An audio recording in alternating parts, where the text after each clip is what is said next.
Are you using alt text yet?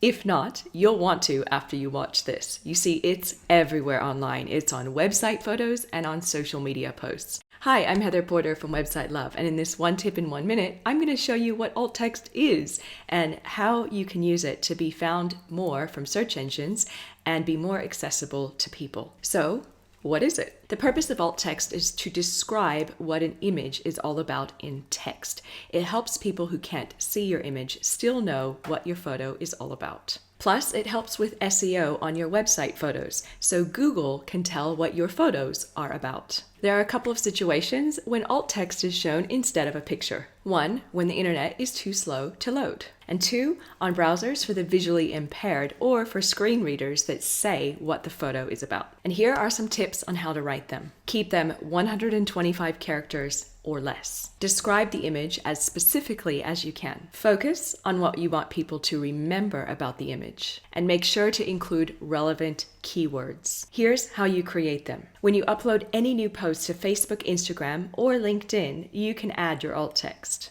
Or when you're on your website and you're adding a photo into a page or a post, you can add it there as well. For SEO, this is a really great little pointer. So I do recommend that you go back to your past most popular posts or pages on your website, the ones you get the most traffic to, and edit your alt text if you haven't yet done so to include a keyword phrase. And now going ahead, just make this part of your posting routine. I'll see you next time.